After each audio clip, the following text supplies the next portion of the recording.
How many farmers does it take?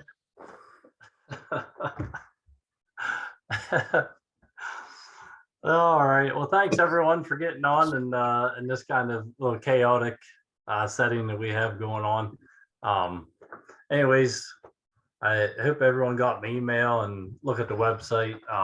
Just kind of give us an idea of, based on what everybody wanted at the show was kind of mistakes we've made.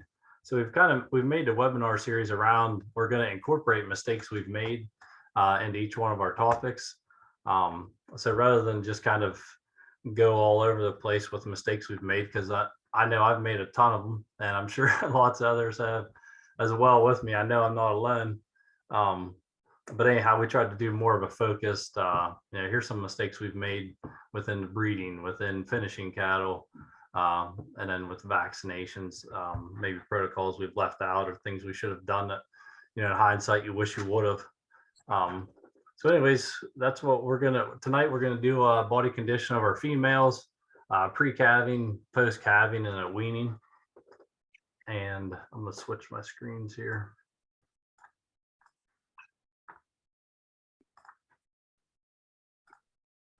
I'm fortunate enough to have two screens. So if I end up like looking at one and not the other, and you guys are wondering why I keep staring off to my left, and you'll understand that it's just the fact that my mind hasn't figured out that I got two screens to look at, I guess. I don't know.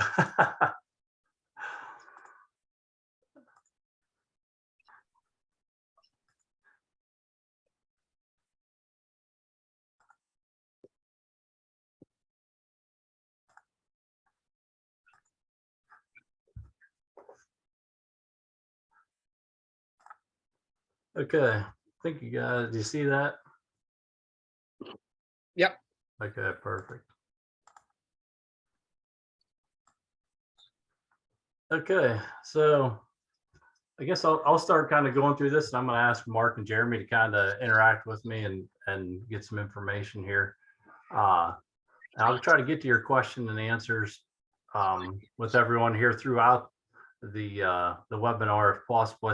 I got some up there right now, and I'm just gonna try to get started first, and then I'll try to get to these when I'm talking to Mark and Jeremy. So body condition of our females, pre-calving, post-calving, and at weaning.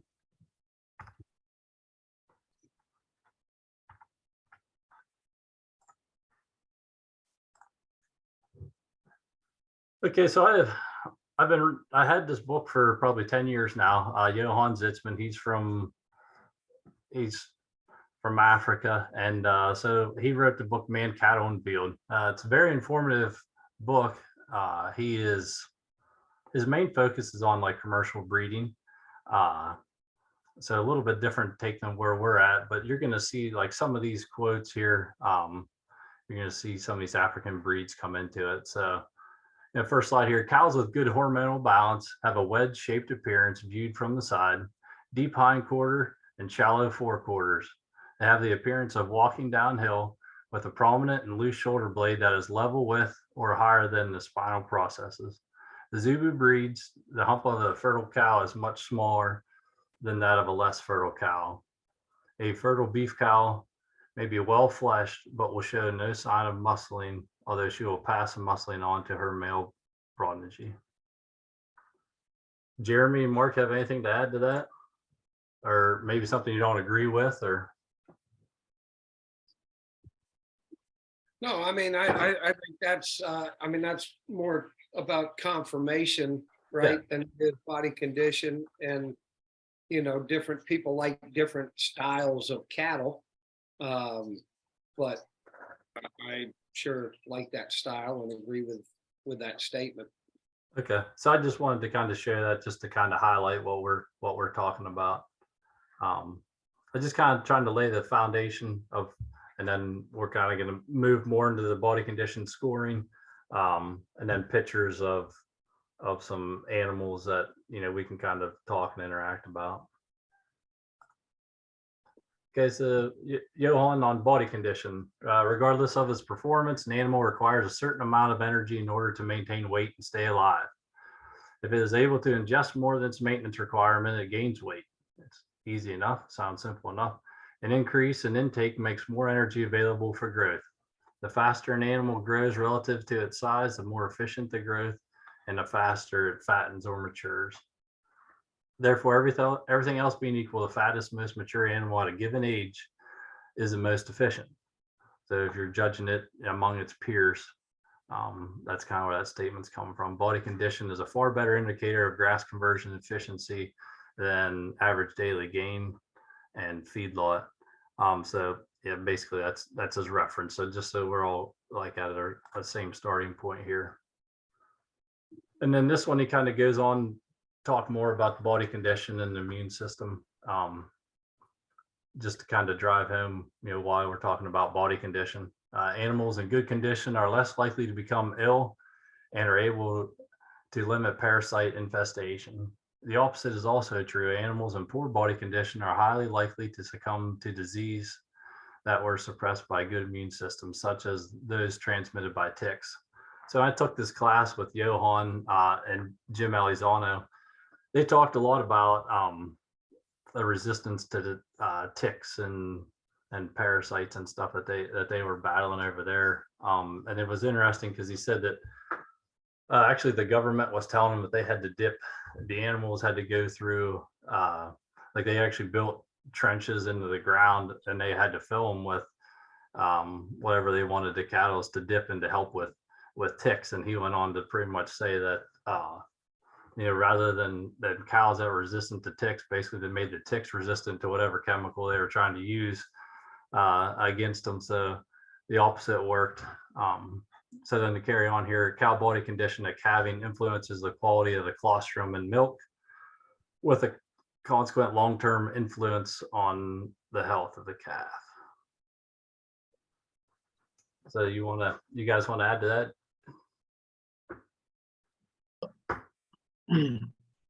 Well, go ahead, Mark. You got something? Yeah, I believe that anytime you have a better conditioned cow, the last sentence in particular stands out with me.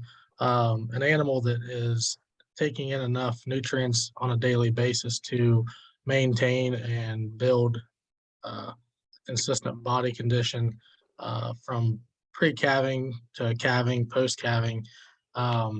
Those animals obviously are getting the correct amount of nutrition, so they're able to excrete that those nutrients into that colostrum and those antibodies that they've built naturally because of the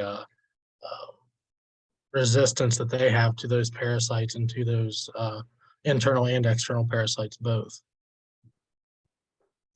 That's kind of my take on that. I would, two things. Can you go back a slide, AJ? Yeah, sorry. No, you're fine. I mean, I agree with this, but it says everything else being equal, fat on an animal a given age is the most efficient animal. Well, that's true unless one animal's in production and another isn't. That's the only caveat I would add there. If I got a 3-year-old that has raised a calf and just wean it, and you have a 3-year-old that's pregnant and getting ready to have her first calf, she's certainly going to be fatter and in better condition. So I just wanted to add that. To the other slide, I agree exactly with Zeetzman, and I agree with Mark, but I would also say animals that are in good shape and have their nutritional needs met are not only less susceptible to parasites, but less susceptible to pink eye and any other respiratory infection. We just had the COVID pandemic, right? And who were the most susceptible people? People with weakened immune systems. And it's no different with animals with weakened immune systems and poor body condition are more susceptible to all kinds of problems. So people always say, what's the number one pink eye defense? Cows in good shape, getting good mineral, being fed in good condition. So Jeremy, I have a question like this one never really, that I never gave any thought to. cow body condition at calving influences the quality of the colostrum. I hadn't really thought about that. I always just kind of thought in terms of milk production, that they weren't producing enough milk. I never had given any thought to the quality of the colostrum. Do you feel that is a correct statement? Yeah, absolutely. I do. And I mean, when you say quality of colostrum, what does that mean, right? Does that mean there's more antibodies in it? I don't think that's what he's getting at necessarily. But what he is getting at is, an animal that's not getting enough selenium is going to affect body condition, and that's going to come through in the colostrum as well. So again, those nutritional deficiencies hinder body condition and influence the quality of milk. And I haven't seen the rest of the slide, so maybe I'm jumping ahead, but the biggest thing is cows in good body condition at calving are going to breed back far better than cows that aren't in good body condition at calving. So, that cow is going to produce better colostrum, a higher quality of milk, and stay in good enough shape herself to rebreed. All of which I think are critical pieces in animal management, but also in profitability. It's expensive when cows don't breed back. And especially true, when you have a first calf heifer, has her first baby, she's still growing herself, right? So now not only does she need to meet the nutritional needs of that calf, but she's still got to have ample calcium and iron and copper and everything else to continue to develop herself. And if you look at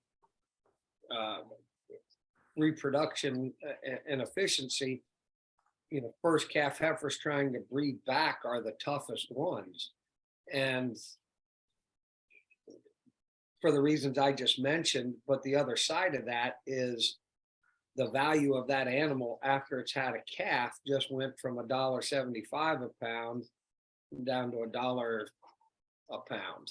It's a significant loss in income and revenue as well.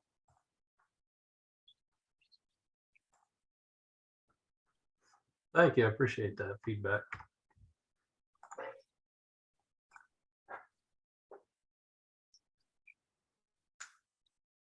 Okay, this is just continued, just different parts of the book I was picking from that I seen were relevant. An animal requires a certain amount of food each day in order to maintain weight. This is one that Darren and I were talking quite a bit about. Nutrients above this maintenance level are used in order of priority for growth, milk production, for lactating animals, and fat deposition, conception as well.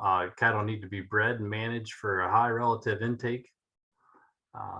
The genetic components are frame size, climate adaptation, and resistance to parasite and disease. So Jeremy or Mark, how about Mark? Do you want to add to that? Do you think agree with that statement? It's in order of growth, milk production, and then conception. I think that that's an accurate statement as far as in the order that those are listed. I also think that when you go, once a heifer's delivered her first calf, birthed her first calf, she is going to be continuing to absorb so much nutrients and needing to give so much nutrients to that calf, that the first thing that's going to drop off is being bred again. Her fertility drops off. That's the last thing on the chain of survival for any mammal on the face of the earth. So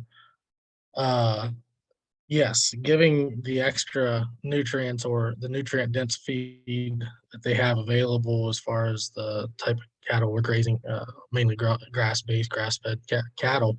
You get them into a good stand of pasture. They don't need a lot of extra nutrients. Now you take other breeds, other frame size of animals. It doesn't matter what breed it is.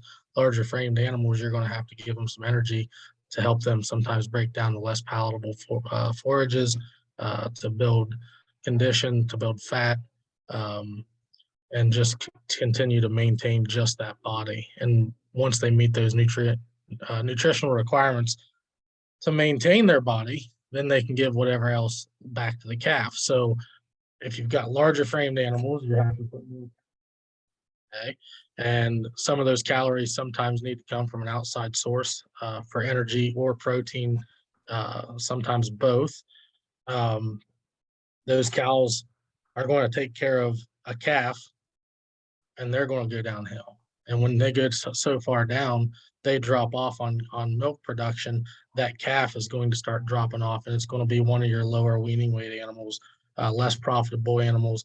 And when it's a lower weaning weight of any type of breed of cow, it's going to take that much longer to feed that calf to get it up to body condition and to finish. Especially what our goals are for finishing times for grass-based production. So in all, I agree with this, and that's my 2 cents on that slide. Jeremy, anything you want to add to that? No, I think Mark nailed it on the head. I think it's exactly right, and that's, again, that's why more moderate framed animals work better in grass production, because they have lower maintenance requirements, and more of what they eat can be passed on to that calf and help them continue to grow, or both. But yeah, I think Mark and Johan hit it on the head. I've been kind of thinking about this since I made this slide. Where does this last sentence come into play? The climate and the adaptation. If an animal's not used to this environment, you brought them in from another state or a completely different environment, put them into this, how's this affecting body condition and fertility and milk production as well? Stress, right?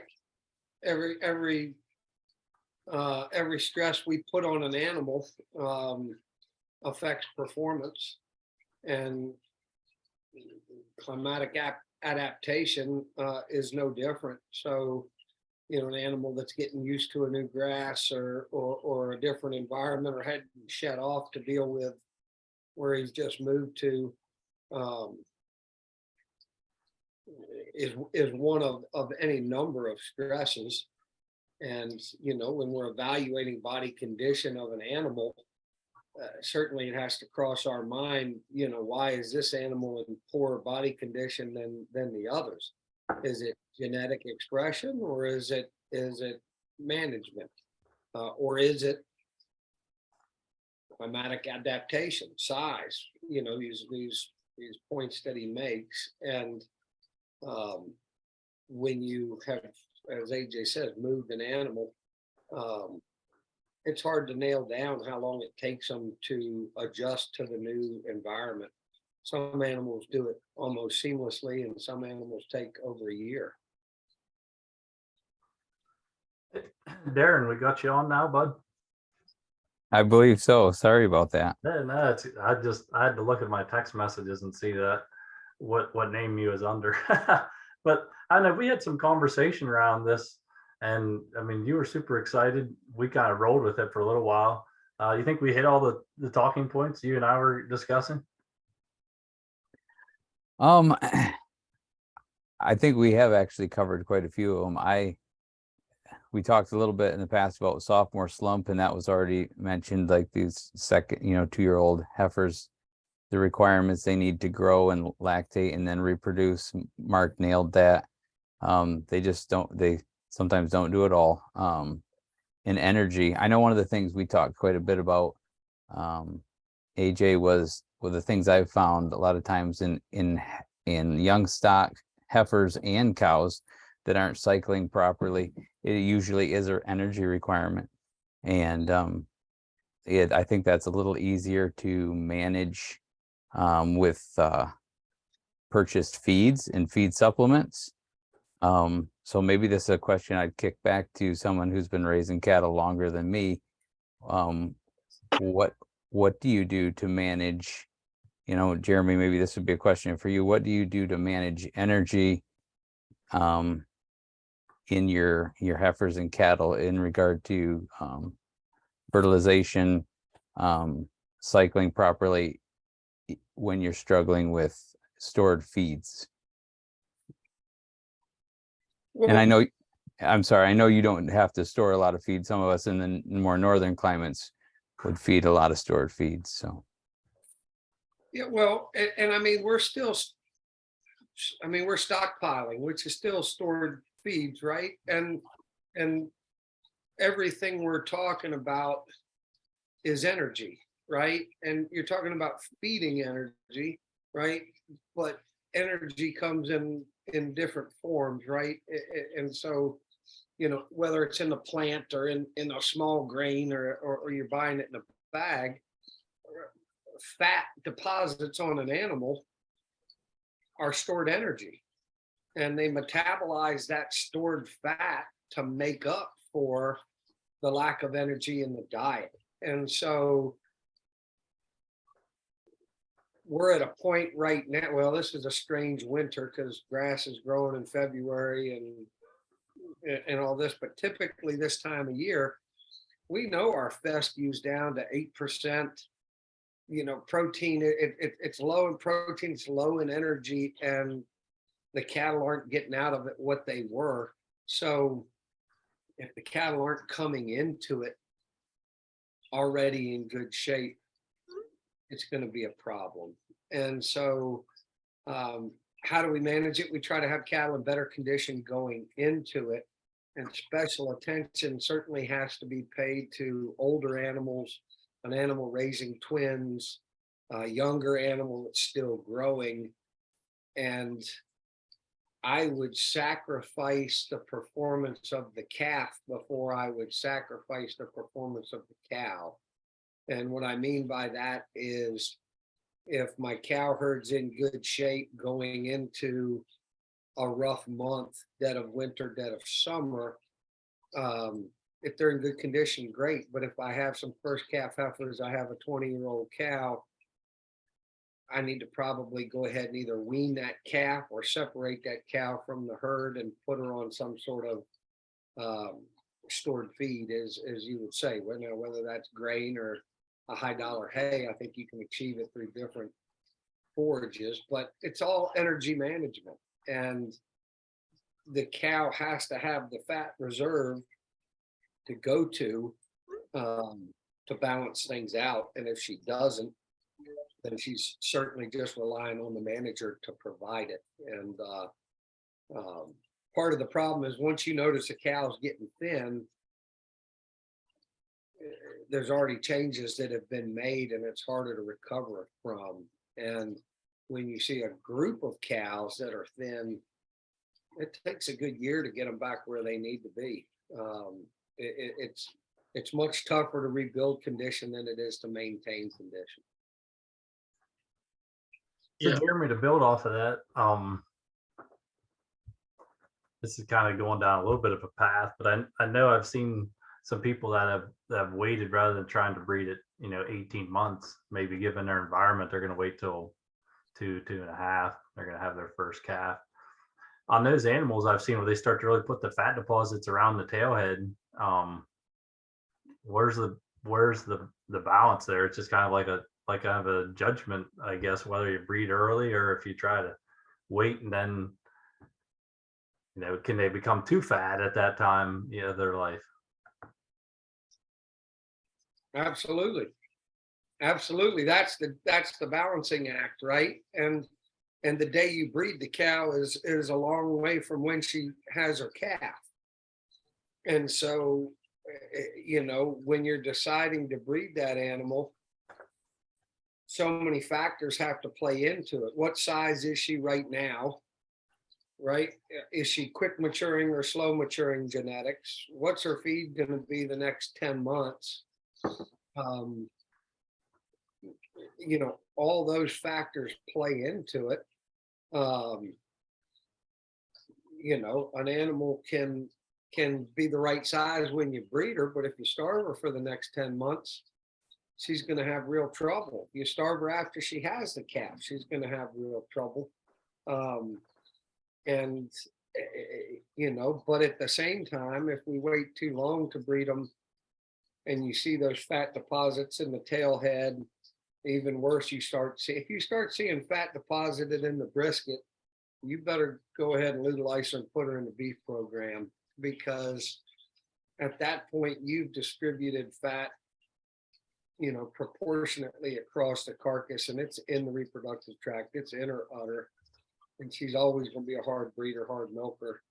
And again, whether you starve them or overfeed them, you're making it hard for them to reach their genetic potential. Sounds good. Yeah, that's a good. We're going to touch on this a little bit later. So we've covered some of what's later to come, but I'm glad it isn't going to hurt to go over it a couple times. Can I add to this? Yeah. We're talking about energy. We're talking about different energy sources for what to do for each animal. And I think it's important for everyone that's participating with us this evening to know that when we're talking about energy, we're talking about fat, and where those fats come from. Fats come from starches, they come from sugars in their stored feeds, right? If you get a bag feed, that energy is going to come from cotton. You can get some from cottonseed hulls, you get it from soy hulls, you get it from corn. Grass-fed production, in my experience, my better energy hay would be second and third cutting, or a first cutting, a wet wrap first cutting early made bale, or oatlage. And the oatlage, obviously, it speaks for itself. It comes from the oats, not in a seed stage, but in a milk stage is what the best time to mow that. You get a high amount of energy there. And then your grasses, just a grass hay or alfalfa hay that's mowed in second cutting when the temperatures are warm in the afternoon. You mow your hay, and your starches or your sugars are the highest content, and that's where you're going to get your higher energy hay. So that's just a piece of information to know. It's super easy to add energy to a cow herd with bag feed. That's the easiest way to do it, but that's not what our goals are here. We're trying to be grass-based and grass-fed, grass-finished, right? So keep that in mind, and I'm sure if anybody has any questions, we can follow up with those.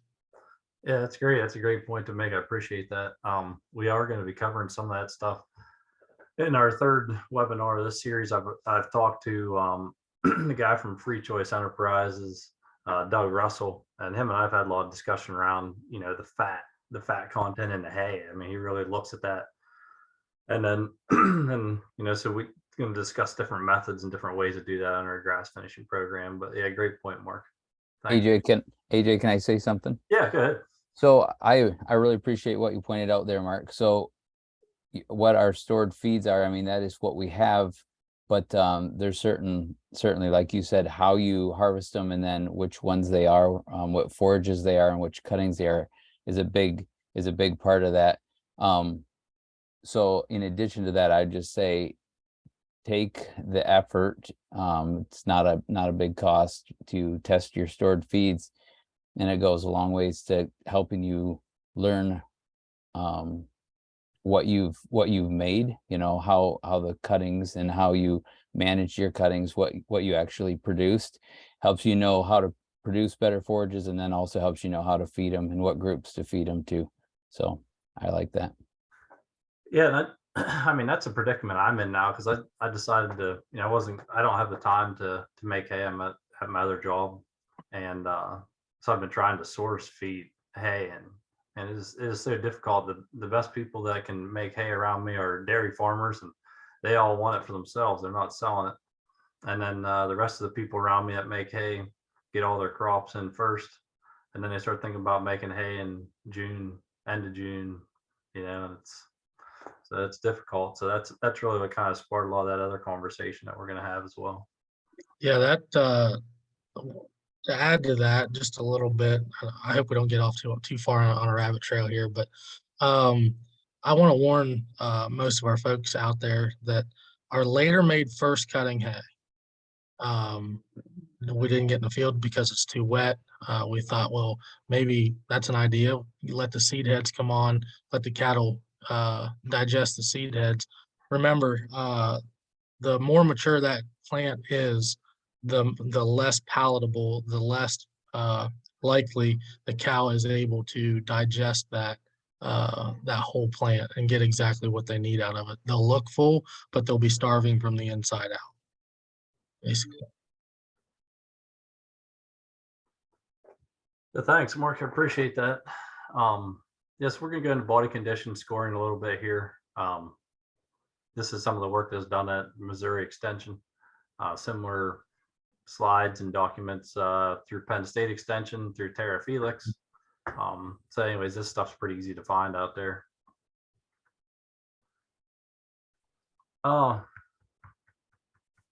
Jeremy or Mark, you guys want to go through this at all, or what do we think? Do we want to evaluate? You want me to read it? What do you think is the best way to move through this?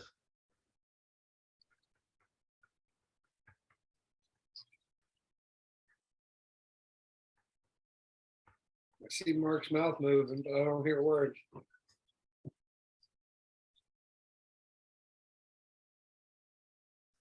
Well, Darren, you're my co-host here, Darren, so I'll let you go ahead, buddy.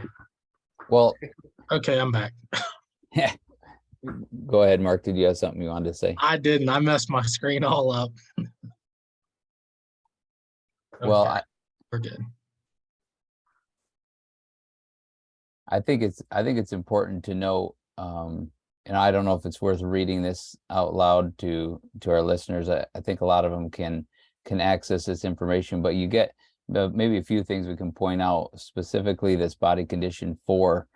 You start to see over those 12th and 13th ribs, you see them starting to show pretty readily, and you can see that in the picture too. And then your hooks and your pins that show up quite prominently up at the top of the rump. This, I mean, you can kind of tell by looking at her, but she's a little bit thin, and it's amazing how often, at least in my profession, I see this. This is, you have some farms you go to and they range from fat to obese, and then you have other farms and it just seems like they always struggle. And kind of reminds me of a saying, you can never starve a profit out of a cow. And then the flip side is, some people like to throw at you, is you can starve them into eating anything, and that's true. But it's not profitable. So if you're in it for profit and for something quality, you definitely do benefit from keeping them in a better condition. And of course, like we already said, that goes right down to colostrum quality and calves and reproduction and all of those good things. So 4 is borderline, 5 is moderate, and I actually can't see all that on my screen right now. Have it covered up? Yeah, AJ, I don't know if you can move it over or not. Yeah. How about now? It actually didn't change. I'm sorry. Oh, okay. I think you gotta click on the pictures of all of us and move that out of your way, Darren. Thank you, sir. I apologize. I don't do Zooms enough. All right, body condition 5. Body condition 5. There we start to see that 12th and 13th rib, not quite so visible. You see a little bit more gut fill, starting to fill down in some of that void there ahead of the udder. Another big part too is like the transverse processes and the top of the spine. Those things start to fill in. It's not that you can't find them, but they start to take a little bit of effort to feel. and the tailhead also is starting to fill during this time. 5, I mean, Jeremy, Mark, feel free to jump in, but I don't mind seeing a 5. 5's a pretty nice cow. The 4s, you start looking at them, you think we could do a little better. 5 generally is a pretty nice looking cow. So Darren, I'm going to add to that. So I have some animals that are, they're raising calves that are 8, 9 months old, and they're starting to get pulled down to this 4. I'm going to wean that calf here in the next week. Do you think that by the time I get 3 months to get them back into body condition, you think I get it back to a 5 without a lot of effort? I think the part of this goes back to our feed again, but I think you should be able to get a body condition score back on a cow during a dry period. Yes, you should be able to. And if you didn't have good feed, then you should wean earlier, right? Yes, I agree. If you can start somewhere closer to the, if you can calve in closer to 6, let them drop to 5, and it gives you a little bit more wiggle room. But like you said, you absolutely should wean with the cow in mind, not just the calf. I think Darren hit it right on the head there, right? If we need to know their body condition score at calving, that's a relevant piece, because they're going to breed back with 50 to 90 days. They're going to breed back. And an animal that calves body conditions 4, conception rates are going to be 50, 60% across the board. If they calve body condition 5, I think it goes up 75, 80%. They can calve at body condition 6. You get into the 90 percentile range. And I'm going from memory here, but I know I'm pretty close. We're going to fact check you here in a couple of minutes, Jeremy. Well, I hope I am close then. But so that's relevant, right? What fat stores they have there. And yes, you can throw feed at them, right, to help balance it. And I would even argue that if your cows are body condition 4 and you want to have them around, you better throw the grass fed out the window and take care of your animals. But so what body condition they're in when they calve, I think, is important. The other piece is, what body condition score are they in relative to their peers, right? If I got 10 4-year-olds out there and some are body condition 4 at calving and some are body condition 6 at calving, why? Is it genetic differences? Is there some sort of disease, worm problem that's affecting it? If there's something affecting it, right, we need to deal with it. If it's genetic differences, now you're getting into selecting the good ones from the bad ones. But we have to make sure we have all the information, or enough information, to make those decisions. And if everybody's obese fat because we are hobby in it and it's a tax write-off and we're just throwing all you can eat buffet, then it doesn't allow us to select properly. And at the same time, if everybody's half starved, then we're not allowing anybody in the herd to reach their genetic potential. And in both cases, you can't make proper management decisions, right? I've often struggled with, if I fed my cows better, they would all be a body condition score better and I could sell more of them. But then am I really a testing ground for genetics? Am I really separating the good from the bad? On our bull test, 50% of the bulls make it, 50 don't. Well, if 85% made it, am I propping them up too much? Right? And if only 25% make it, am I hitting them too? And maybe my number's not right, but I think that's how you have to look at it. Is it management, or is it genetics?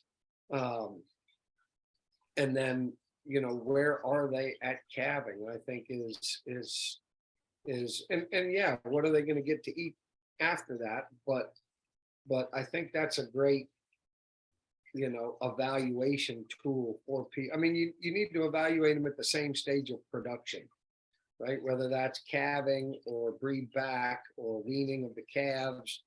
But to your question, AJ, that cow's fallen off with an 8-9-month-old calf. She should already be bred back, right? So she's already done what she needed to do.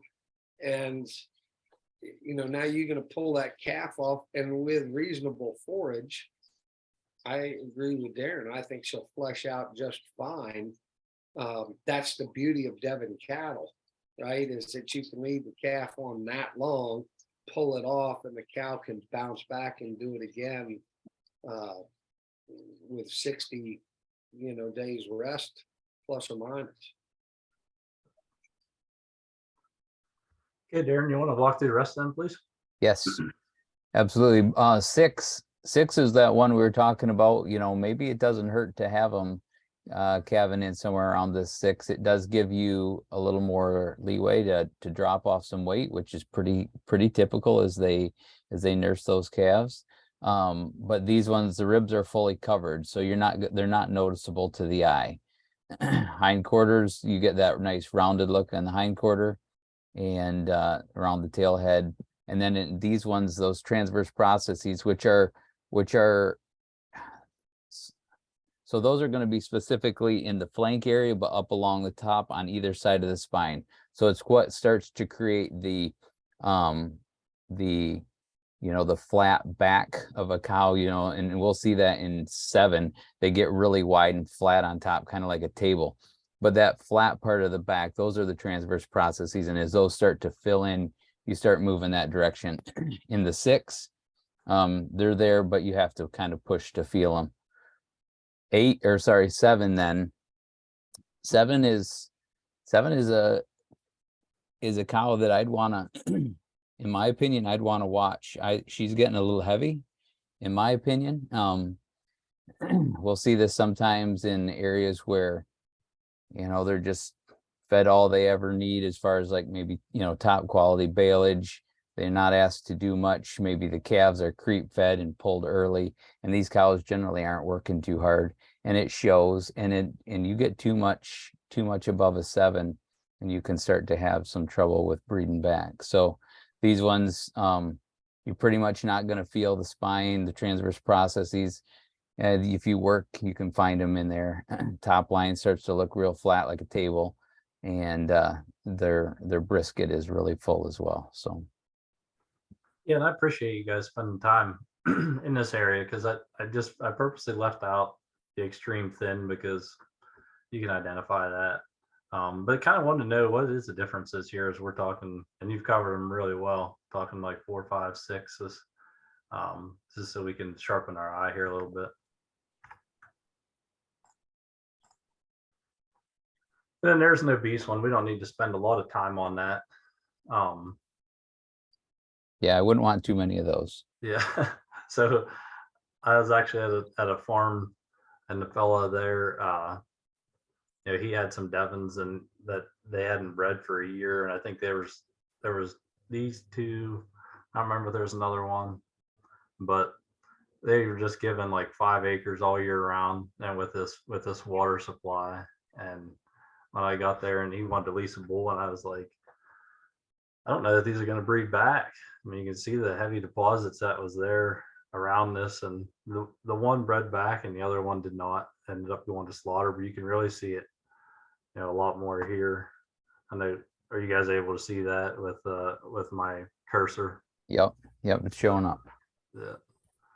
So anyhow, we don't have to spend a lot more time on that, but show you what the Devons can do if they're not in production, and that's it right there. Well, and those, you can starve that cow and those fat deposits will still be present. You'll still see that bulge even after you've starved them. And Darren talked about the transverse process. Like an animal that's starved to a certain point, that spine, that chine bone will always be a little bit pronounced too. So when you push them too far one direction or another, it changes their conformation forever. And if you do get them bred back, I would still argue that's just one time, right? You know, it's going to affect their breeding forever, their milking forever. So if you got them bred back, great, and they can still pass their genetic potential onto their calf, right? But now you're trying to evaluate that calf performance, and you have to work in a adjustment factor because mama doesn't milk right. You know, it's a tough. It makes your job a whole lot tougher. Jeremy, I believe I heard you evaluating cattle at one of the conferences, and if I recall correctly, I think you pointed out the fact that a cow can be in moderate condition but still have a heavy brisket. And you, if I remember correct, I think you alluded to the fact that maybe at some point she had maybe had a year without a calf or lost a calf. Is that what you're referring to now, holding on to some of that and some of those deposits, or is that something you can explain? Well, I mean, I think just what you said, you know, whether it's in the brisket or around the tail head, right? Those are the easiest places to visually identify those fat deposits. And yes, so that obese animal that AJ had on the screen before, right? There were two of them and he got one bred back, but not the other. Well, if that cow falls off in body condition, you'll still see fat in the brisket and around the tail head. So it means that she was allowed to become obese at some point, right? Which is why in that evaluation, and I don't remember it specifically, but it makes me wonder, did she miss a calf? But it could also be what you just said. Maybe they just creep feed heavy, give them all you can eat buffet, don't leave the calves on long enough. So it's all speculative why she put on that extra fat. But regardless of why, it is going to affect fertility and performance going forward in a negative way. Thank you. I appreciate that. So this is just a summary that they did here through that same study at Missouri, you know, along with showing the condition. Then they kind of go on to talk about body conditioning at calving and at breeding. And Darren had touched on, or I think maybe something important to point out, young cows require about one body condition score higher to achieve the same productive performance as mature cows, since they have the added requirement for growth. So Jeremy did already point that out. And it's much easier to increase conditioning cows before rather than after they calve. And what they call them at high nutrition after calving is directed first towards milk production. So feeding cows to gain condition early in lactation therefore leads to increased milk production, but has little effect on a body condition.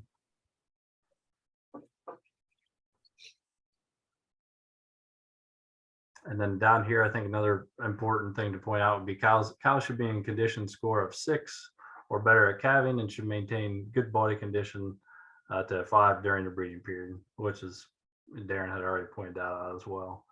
In this study, they gave them extremely, as it says, extremely long breeding period of 150 days. So we'll go on, and this isn't going to be a grass-based study. This is, you know, just using grain, but kind of this is going along with what Jeremy said here. So percent pregnant after 150 days and a body condition score of 4 was 58%, and a body condition score of 5 was 85%, and then in a 6, 95%. It just kind of goes to show that line of management. I mean, if you can give yourself conception rates now from 50-50 to 95%, that, you know, what a huge difference we can make as managers in that. So, and then down below, weight change needed, and that was just kind of like their added thing there.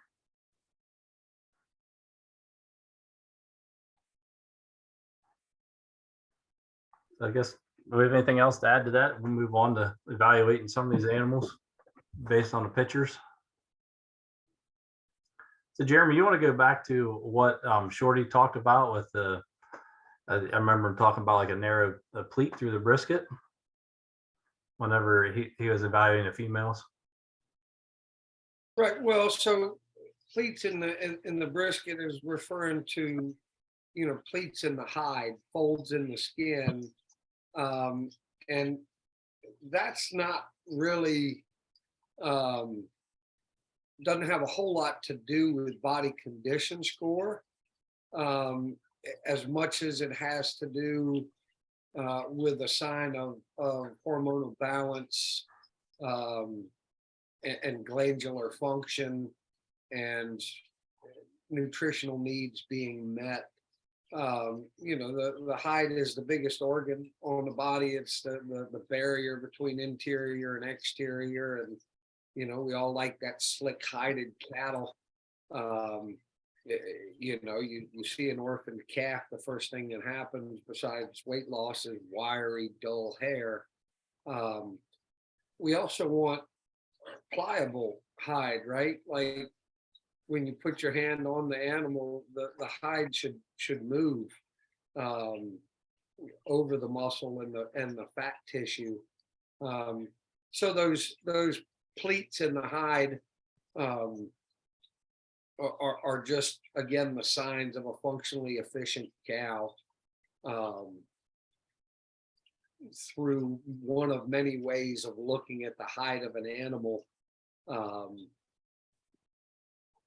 as a tool for evaluating how well adapted she is, how well her nutritional needs are being met, how well glandular and you know, function and things are happening.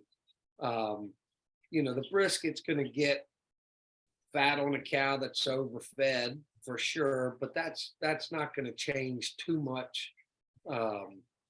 You know, those pleats or you know, other signs of that the hide is telling us. That answer your question? Yeah. So this is if we're along the mistakes I've made, here's a mistake that I've made was when I purchased this animal. I think Jeremy was at a field day, or he was speaking as a consultation at my farm, and this animal was for sale and available.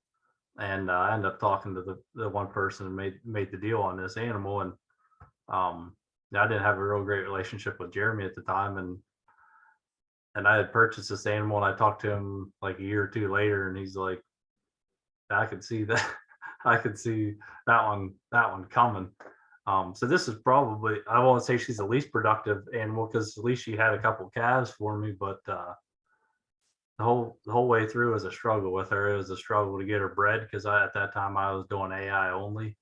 And then she was my largest cow, framiest and biggest, and she would raise my smallest calf.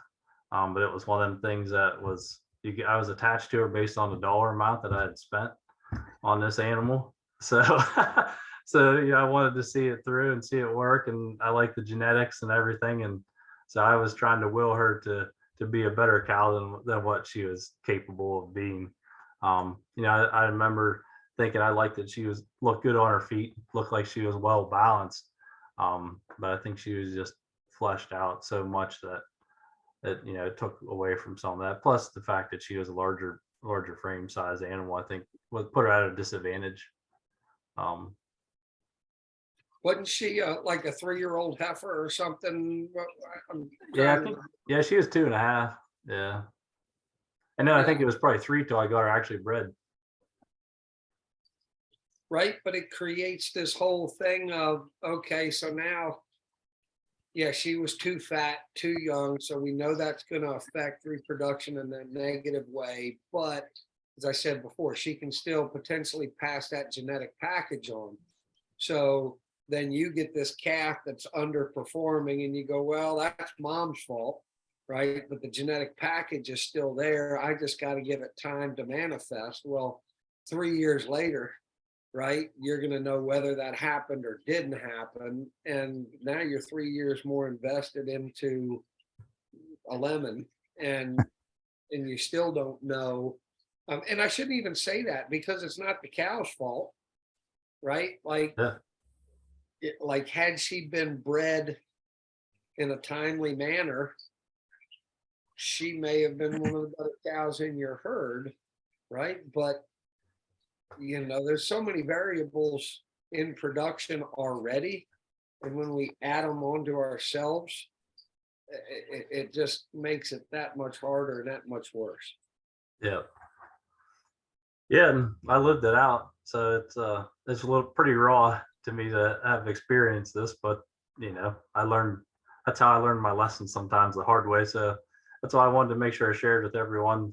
Try to learn from me if you can, and that's kind of what this whole conversation's been about: body condition, and what factors do we have influence over our animals. And like I said, management, that was huge just in this instance. I think it's also worth noting that there'll be a few heifers that don't breed well for other reasons, right? Not just nutrition.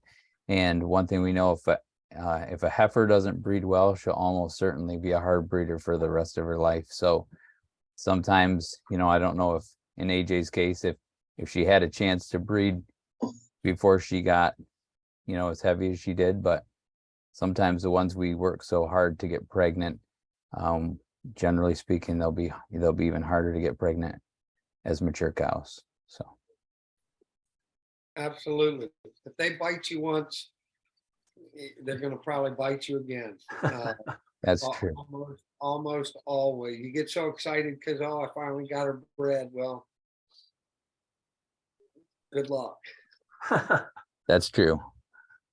So I'm going to kind of go through this. I don't know how you want to start it. Bob was nice enough to Bob Van Kirk from Four Seasons Farm. He was nice enough to share this, a lot of information with me here. Some great pictures, slides of animals, and good body condition with calves at different stages of growth. So that way we can kind of track and see what they look like. I don't know if we want to I got several slides like this. I don't know if we want to start with Jeremy on a little valuation, and we could go to Mark and then Darren. You guys want to try something like that? Worked for me.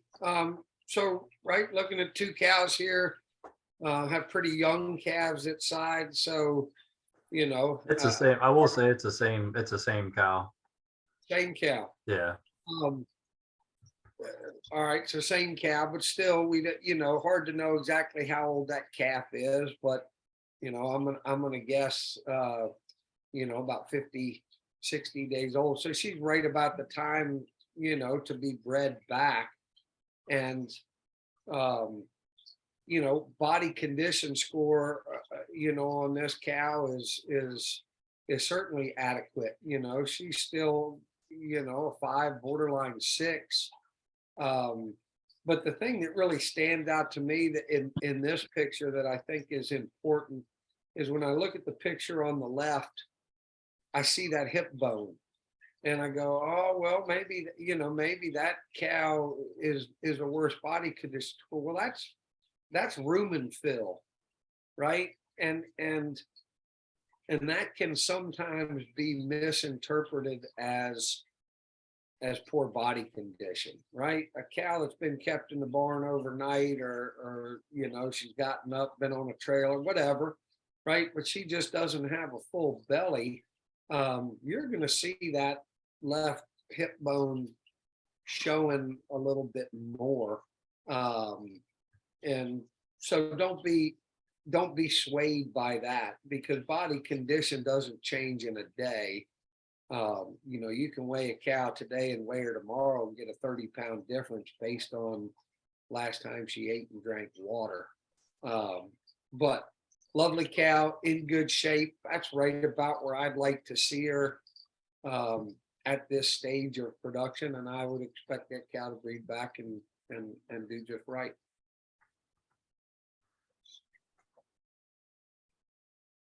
Okay, Mark, go ahead. What are we looking at here? Oh, 10-year-old cow, 6-month calf.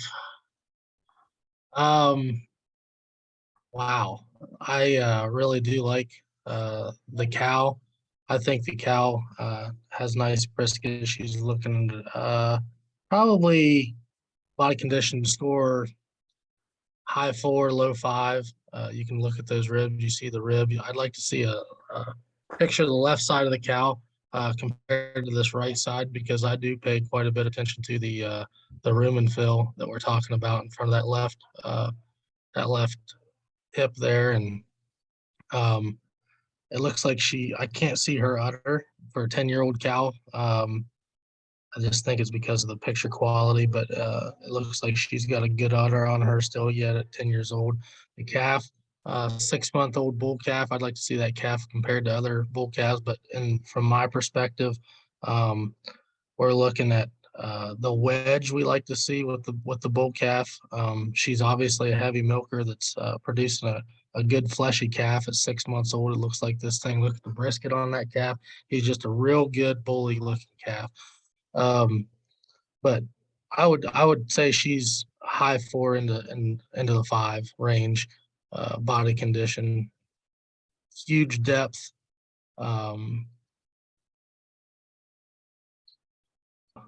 Just wow. I really like that cow. Anything else you want to add to that? What's that? Oh, good. I thought you had a question for me, AJ. I'm sorry. It broke up a little bit. I was talking there. I was just saying this is where she should be, right? She should be a half a body condition score where she's feeding a much larger calf, right? She's already bred back at this point. And these cows got to work for us. And Darren said it before, right? Like if they calve at 6 and we wean the calf at 4, at the body condition score of 4 on the mama, and then she recovers back to 6 and does it all over again, that's right about where we would like them, right? Heavy milking cows are going to be a little different, etc. But both those cows right where they need to be with the size of the calf that they're raising. So, Heidi had a question in here too, talking about how do you use the body condition scoring if your herd has more dairy influence?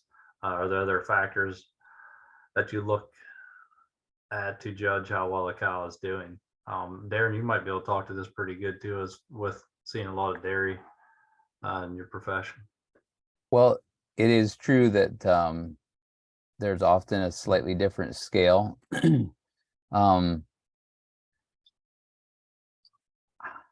The difficult part about answering that question is like the dairy quality. It depends. It does depend on your cows, right? Because when we do this for Holsteins, everybody talks about dairy type.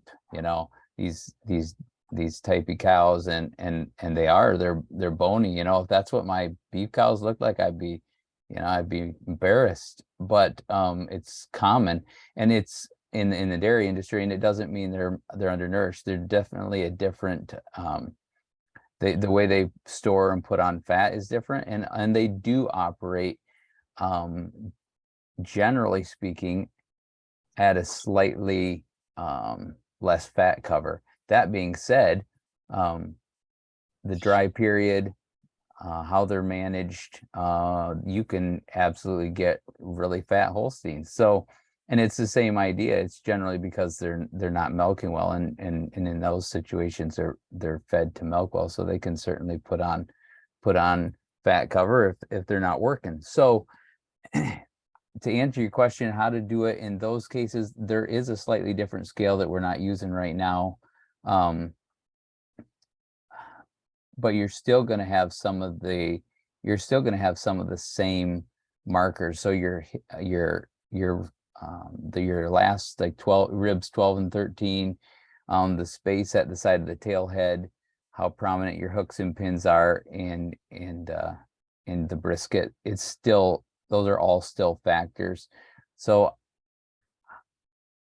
in my opinion, having seen even Holsteins that will that will be obese. I think some of the dairy type cows take a little bit more energy to get there, but they still should have similar cover. That's my thought on it. Jeremy, you've done quite a bit of evaluating. I've seen with the milking Devons as well as the beef Devons. I've seen you work with John Hall on some of that work. You want to add to that? Yeah, I mean, I think Darren is exactly right. I don't know that you change the scale, right? Like you can still pull up the slides and look for ribs and hooks and pins. It is a different type of an animal, right? It is going to be more dairy type, more broody, more feminine type. But I think it's management, right? Dairy Devons, dairy cattle are going to mature slower. Takes a dairy Devon 3 years to finish for beef compared to a beef Devon 2. So, maybe you are breeding them a little later. Maybe you are weaning the calves a little bit earlier. Australia had a 14-year drought. Well, they've spent the last 5 years trying to add some milk back into the cattle because the heavier milking cows fell off more in body condition, and so less of them rebred. So then you go, well, does that mean a lower milk cow is the better cow for that environment? Probably, but I still want some milk in my cow herd because that's going to increase performance of calves and production, but you have to manage it. And I would tell you the dairy Devon, to Heidi's question specific, and I know Heidi has, animals with 50% dairy Devon or 25% dairy Devon. And I think you have to balance that into the equation. Breed them a little later, wean the calves a little bit earlier, do those things till that cow reaches maturity. And then you shouldn't have to do a whole lot with it at that point. But getting them up over that first 3 years requires a little bit different management and attention. Okay. And for anyone, if you got any questions here, we're going to wrap this up pretty quick because we're already 15 minutes over, but it took us 10 minutes late to get started with all our technical difficulties, so we're about on time. But anyways, if you got any more questions you want to bring in, just go ahead and send them in the chat as we wrap up here. If anyone's looking to see this PowerPoint, be glad reach out to Becky. She has it. She'll send it over to you, or you could reach out to me if you can't get through to Becky. I think on this slide here, I'd like to hear you guys' thoughts on, so we looked at the 10-year-old with a 6-month-old. Now we're looking at a 4-year-old with 5-month-old. Let's consider age into this. I mean, so this could be genetics and age as far as going into the body condition of the cow. Any thoughts surrounding this? Well, my thought was for as good a condition as she is with a 5-month-old calf that looks as good as it does, which looks really great. I'd be curious to know what she looked like when she calved in. She's either held her condition really well, or maybe she was in pretty good shape when she calved in. I don't know, but That's a good point.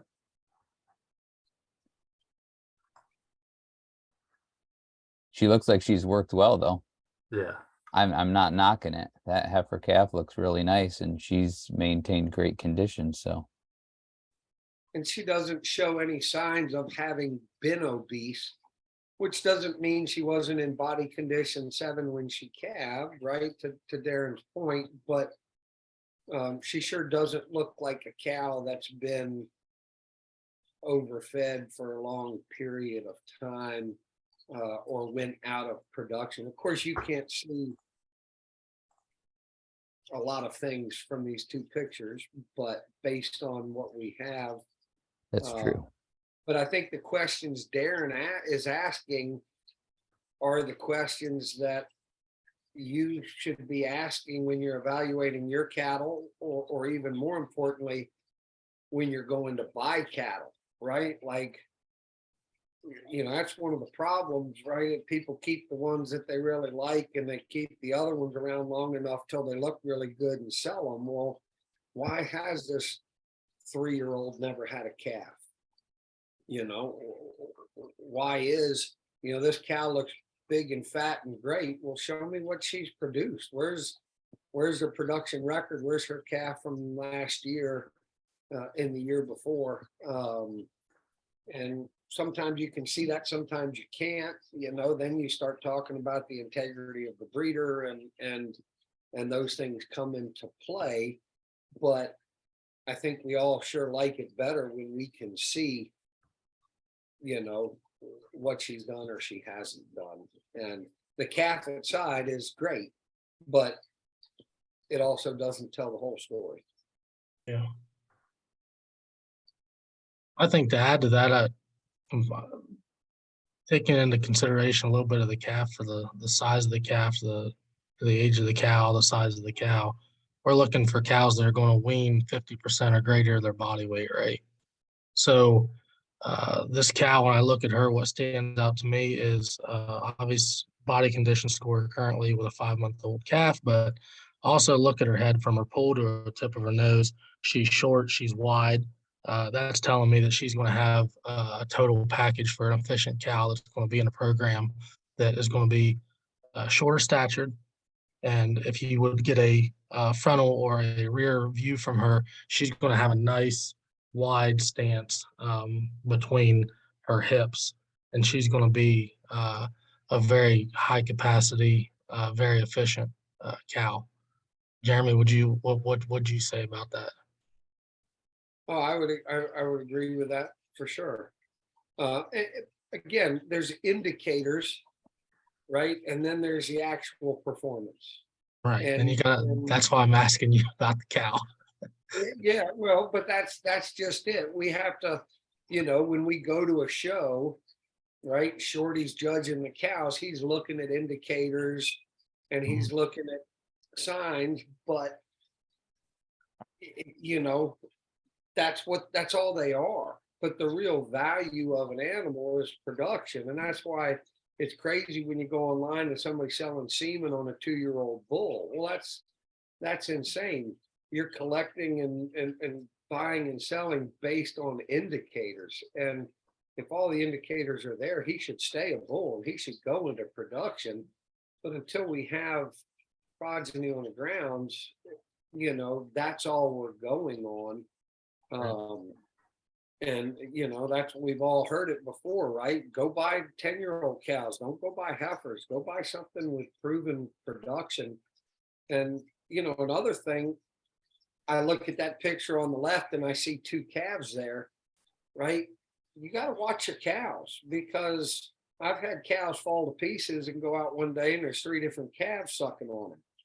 Last year on one of our farms, we had a cow that weaned a bull calf at 750 pounds and everybody else was 500 to 600. And wow, why is this cow doing so much? Well, there was another cow that had calved late. We weaned her calf and we were just letting her get fat. Little did we know she was also nursing this calf in secret. Well, when we weaned this bull calf, and we weaned him earlier than the rest because he was so big. Well, the next day we had 2 mamas bawling and screaming and running the fence, his mama and this other cow that had been nursing them.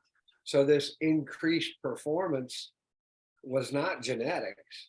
He was double dipping in the milk tank, right? And, if you're not out with your cattle, you're not going to see those good and bad things that influence production. Yeah, thanks. That's a great point. I'm just going to shuffle through these real quick. So basically the point of the rest of this slide was just to, if people want this, then they can start judging their own body condition, then they can go out and judge their herd.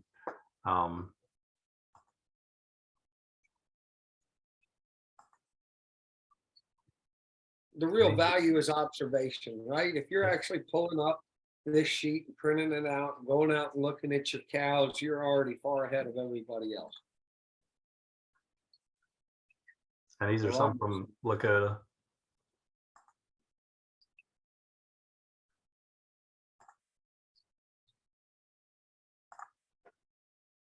Okay, thanks everyone. I appreciate it. Any closing remarks on how about mistakes you've made? Maybe you want to pass on to anybody here. We've think- all made the same mistakes. You wouldn't be a panelist if you hadn't made all the mistakes. Exactly. Oh, man, the mistakes. Yeah. It's, I would say learning about body condition scoring is one of, a little later than what I should have, is a very, very helpful tool now. To be able to go out and evaluate cattle on a daily basis. And you don't want to just evaluate them at those times that are outlined in the PowerPoint. You want to continually evaluate your cows to see what's going on. To speak to Jeremy, I've got a group of fall heifers that calved that I was going to hold over to breed for spring in 24. Go out just 2 days ago, and I've got a fall born Angus cross calf out there nursing on one of these heifers, and the heifer's going downhill a little bit, and it's like, holy moly, no, this explains a lot of it. She's producing for 2 calves right now, essentially. So yeah, that struggle is real. The struggle of nutrient analysis on forages and on hays. I mean, it's just a whole big package, especially when you're feeding so many mouths and it costs so much per day to get them taken care of. You want to do the most bang for the buck and be the best manager and best steward that you're provided. So, So, I mean, I know Jeremy and I have talked about this at extensively, because I was overstocked for a while. I mean, we start talking about stocking rate, that kind of changes all of this, right? I mean, that's kind of can be a quick solution if you're overstocked. yeah, you know, overstocking is a huge problem. You overstock your ground, you're either going to be feeding hay early, it's going to cost you an arm and a leg, or you're going to have starving cattle. You got to find a balance. Try not to take more than % per graze. You're feeding hay on a daily basis. Are they cleaning that hay up within 2 or 3, 4 hours? Or are they is that extending out, a good 8-hour, 10-hour period where those cows are eating that hay? It's continual monitoring of herd habits is important. Right now, my fall cows, I just started feeding them a bale and a half per day. Their calves are getting bigger. They're producing more milk. The calves are drinking more milk, and the calves are starting to get into the hay. So what I observed was I go out, feed fed hay one morning. About lunchtime, went out and checked everything out. They should have about half of a bale left on the ground where I rolled it out, and it's pretty much gone. So let's throw one in a ring and see what it does. And it's half gone by the end of the day. Next morning, you're out there, you still got a half a bale there, roll another one out, and it's balancing itself out. But it's important to incorporate the nutritional needs of that cow on a daily basis too, because the amount that they need of quantity certainly goes up. So just because you have 10 cows today, they're going to calve tomorrow. Their nutritional needs are not the same today as they're going to be in 3 months. So keep that in mind. Yeah, that's a good point, Mark. And it kind of brought me to another thought. But it's like I've seen a lot of these speakers kind of go out and say, feed 2.5% of their body weight, or they've talked about minimum nutritional requirements for proteins, like 8% protein for brood cow. But then think about the rest of the group, who else is in there, as far as calves or heifers, and how are they getting fed. And then again, if your hay is not the quality and the cows are leaving some behind, you're sitting there saying, well, you're only supposed to eat 2.5%. I don't have enough hay for this. And then it's observation, like Mark just talked about. You have to do it. I know I've done it myself, because I run the numbers. I'm a numbers guy, and I'm trying to look at this stuff, and like, this is what it tells me, but my animals are telling me something different right now. And you know, I have a thick head, so it takes a little bit for sink in. That's Yep. so those Yep. mistakes, you know, lasted a little longer than they should have. Read the cows, not the calculator. Yeah, right. You're right. One thing you said there, AJ, was, watch your cows. And that was my experience where I got overstocked, and then from overstock went into a year with really poor quality hay. And just, it's not something I'm proud of, but that was an experience that really cost me. And I think a lot of us have done it, made that mistake. The problem with that mistake, when you don't watch the cow close enough and make the decision early enough, whether it's to supplement or to, and I know that's not what we're about, but whether it's to supplement or decrease your stocking or do something, you have to manage for the quality of the cow, for the health of that cow. And if you get, if you wait too long to make that decision, it can take years to, you will pay for that mistake for 2 or 3 years. And I think that's the difficulty that sometimes we, for me, just to be honest, I was, when I first got into grass-fed beef, I thought, this is what I'm going to do. We're going to do grass-fed beef. That's it. And there's nothing wrong with that, but you have to make the decision for your cows when it's time. And, whether that's, like I said, less cows or supplement, you have to do something. So being married to an ideal, and refusing to be open about what the cow needs can be a big mistake. That was my big mistake. And then it did. So it cost me, thin cows cost you in reproduction, cost you in calf quality, cost you in heifer quality. And so you'll pay for that for a while. So that's the thing I would just encourage is watch your cows, body condition you'll get down there, but keep an eye on them. And if you see them keep going, you got to make some decisions. One of the other big things that I like to point out is, if you're not testing your feed, sometimes you don't recognize how poor quality it can be. And the poorer the quality, the less you'll need of it, which seems backwards, but and Mark alluded to this earlier in the presentation. If your feed is poor enough, undigestible enough, you can have cattle literally lose weight with full bellies.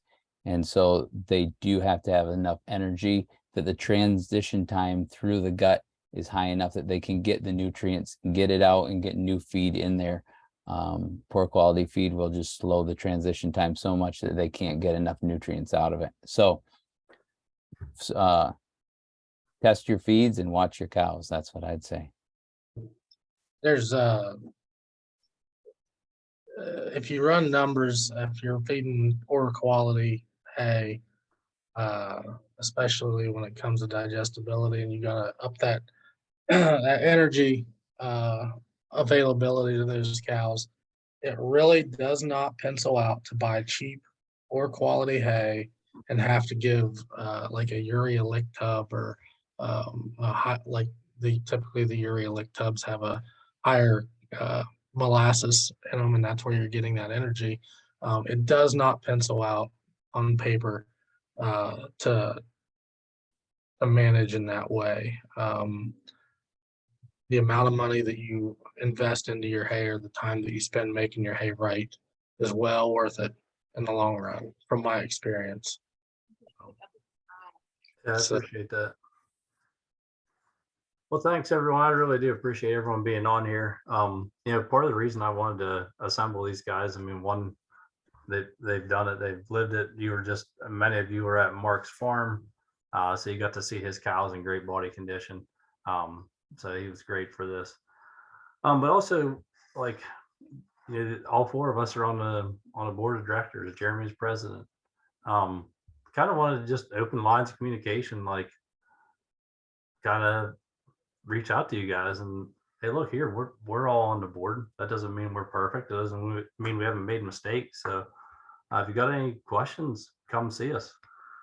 And like Jeremy's point, he said we've all made these mistakes. That's why we're panelists. That's why we're part of this. So just I'd love to hear some feedback. You can find all our contact information on the readers listing. As far as there's lots of ways to contact all of us. And give feedback to me too on this, because I think we could just, we went, this was an hour and a half, hour and 20 minutes. Could have probably made this into 2 and kept on going. If this is a topic you guys like, we'd be glad to do it again. Maybe add some new things to it or tailor it to whatever you guys are thinking. So that's about all I have. Thanks everyone for being on this. Any closing remarks there, Darren? Not that I have. Appreciate it. Thanks, AJ. Yeah, and then follow up. Next one's going to be on March 7th on Tuesday. Going to be Darren and Christian, and I'll be back on here to help these guys out. Just going to talk about vaccinations, protocols, different ways to take care of some of this. Everyone kind of has their own tailor-made thing, but we just had multi-men out at the show and want to kind of talk about their product and how it's best used. Talk about antibiotics, vitamins, common illnesses and cures. So yeah, just good information to move that forward. So thanks everyone for being on, and look forward to seeing you next time around. Thank you. AJ, one last question, Yes.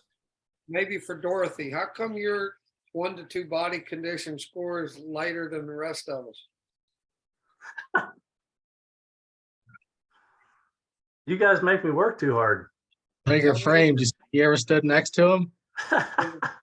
He's too framing. Yeah. I like it. Thanks for putting this together. These things are Yes, great. it was great. Thank you for the opportunity. Yeah, thanks guys. See ya.